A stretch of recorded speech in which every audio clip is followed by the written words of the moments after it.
Afternoon, folks. Russell here. Guess we're on shed update, what, 5 now, I think it is. Weekend's over. We've gotten our windows in, doors in, finished framing the gable ends, completed all our zip tape and caulking and weather sealing of the windows and everything. And we're pretty much waiting on a roofer now. So we'll kind of show it out real quick how this went. Simple enough, a couple of windows and putting the door in. And you can see some of that, somehow that flashing tape, and you can see the stretch tape down here for that the sill pans. If you want to know how to put zip tape and do window flashings and all that, there's only about 500 videos on YouTube on how to do it. I'm not going to go into it, but yeah, we've got our windows in, doors are in, and we framed out, or I should say re-framed out the gable ends because I didn't like the way we did it. So we've got our gables are sheathed up, and we've got our seam tape on. So yeah, we're weekend 4, I think we're on, and I'm just waiting on the roofer now. So we'll get the roof done and then come in and lay our trim and do siding and be done with this, at least exterior wise. And it comes down to wiring and shelving and everything on the inside. So yeah, that's it. More to follow. All right, well, I said more to follow, so, and the thought came to my mind because I had some friends inquiring how much the shed costs to build, what kind of tools did I need, where did I learn how to do this. So I just want to background a little bit. Now, when I was in college, I spent all of about 2 weeks on a house framing crew. And when you're young and new on a framing crew, you are nothing more than manual labor to carry wood. So I didn't really learn about framing from being on a framing crew. But what I did learn was the basics of how to run a skill saw, the basics of how to drive nails, and from that and judicious reading and other YouTube videos, some of which content creators I will link at the bottom of this video, essentially taught me and gave me the confidence to undertake this task. But one of the things I wanted to talk about and show is the tools needed to do this basic construction, and I say basic because it really is. Whether you look at this as a shed or a man cave or shoot even a tiny house, if you're into building tiny houses, there's the tools needed to do it aren't expensive, and there's really not a lot you have to have. You've got to have some sort of saw, whether it be a more expensive magnesium skill saw or a cheaper direct drive. And I say cheaper, you can get the magnesium, the skill saw Mag 77 for about $200, and you can get a DeWalt direct drive, 150, 170, something like that. So either way, and I have 2 saws, and I have 2 for a reason. I keep a framing blade on the Mag 77, and then I keep a crosscut blade which has twice as many teeth on the DeWalt saw, and I use that for cutting my plywood and sheathing panels. It just creates a cleaner cut. But anyway, and then of course you've got to have a hammer. Now I actually have 3 hammers here. And I'll just, we're not going to go too much into detail, and I have a 4th one up in the garage that I'll probably never use again because it weighs like a ton. The red handle hammer here is a plumb, and it's an old Made in the USA plumb hammer. I think this is the one that I bought in college, but it might not be. I don't know for sure. So, and that's a 22-ounce framing hammer, but I really like these Vaughn hammers. You can buy these at Lowe's, and they're less than $30 for a good hammer. This is a 19-ounce framing hammer, and this is a much lighter 16 smooth face framing hammer, and I actually use this one more as a finish hammer. A couple of good hammers. Obviously, you have to have a tape measure. I always recommend, if you're going to buy one tape measure, you get a 25-footer. Whether you buy a Milwaukee brand or a Stanley, I've always bought Stanleys. And I don't remember why I bought this Milwaukee, but I've used this one exclusively on this build. You gotta have chalk line. or a chalk box. I've always called it a chalk line. You can buy these, you know, Home Depot, Lowe's, whatever. This is a very old one. I got it from my grandfather, and I've used it for 30 years.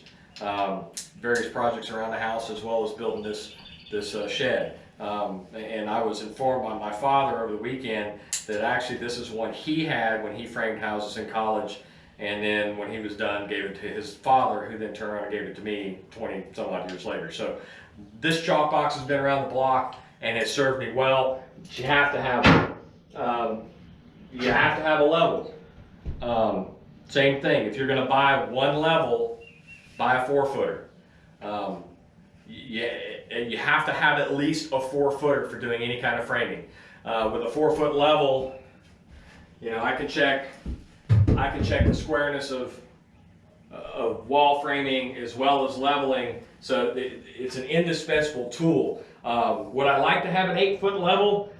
Sure, I'd love to have one. Do I need one? No, I'm not a production framer. I'm not doing this for a living. I work on cars for a living, so I'm not buying an 8-foot level. But you have to, if you're going to do any kind of construction around the house, at a minimum, a good 4-foot level. I recommend, you know, don't break the bank, but buy a good aluminum one. I had what I thought was a really nice fiberglass one, and if anybody with kids knows, they have a tendency to find a way to break stuff. And my fiberglass level got broken. I don't think they could break this. They might be able to bend it, but not break it. And then, of course, we're talking about framing.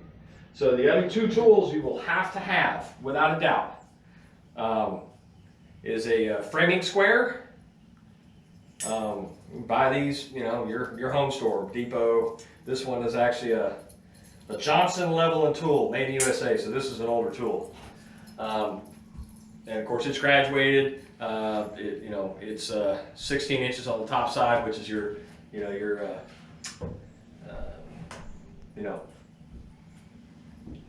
stud spacing, and then the long side is 24 inches. So, gotta have a framing square. And again, if you don't know how to, obviously you buy the tool, you don't know how to use it. Google it up on YouTube. There's a bazillion videos on how to use these tools. The other indispensable tool is what we call the speed square. Now I have a couple of these. I used to love the little nylon polymer ones, I just recently went out and bought this aluminum one, and I'm glad I did, because we stepped on one of the nylon polymer ones. I had two of these.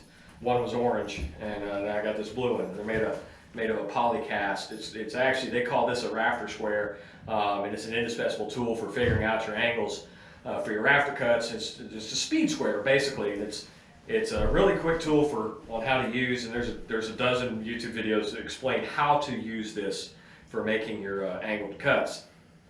Anyway, had a polycast one. It was sitting out, and somebody stepped on it and broke it. So I'm kind of glad I bought an aluminum one. I think it'll serve me well for years to come. I have a feeling that I've got friends and acquaintances that are already asking about, is this something I do now? So I may start building sheds for people. Who knows? But these are some of the basic tools you've got to have. Now, obviously, as far as cost goes in building this shed, I'm not going to say I broke the bank, but I didn't spare any expenses. I went with probably the most expensive wall sheeting I could find, because that's what I wanted. To me, this isn't just a garden shed to store tools. It's going to be insulated and air conditioned, and it's kind of a tiny house. So I went with more top-notch materials, but for a base, and I went with good masonite doors and good vinyl windows. A lot of my cost, I probably could have built this size shed for 2/3 of what I've spent, and used just T111 siding and plywood for the floor, and not build the loft. So there's all kinds of things that I spent money on in this shed that I chose to do. If you just wanted a storage shed to put some garden tools in, 8x12, be good size, and probably do it for half the cost of this, and put a cheap metal roof on it, and put your lawnmower in it and call it a day. But and obviously you have to have a couple of sawhorses, but you can pick up a pair of plastic stall horses at the depot for 20, 30 bucks or whatever.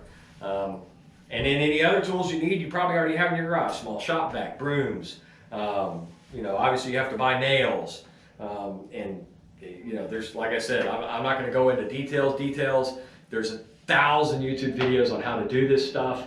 I'll do a couple of shout outs to a couple of pages that I referenced and really inspired me to go ahead and take on this. Farpoint Farms, The Essential Craftsman.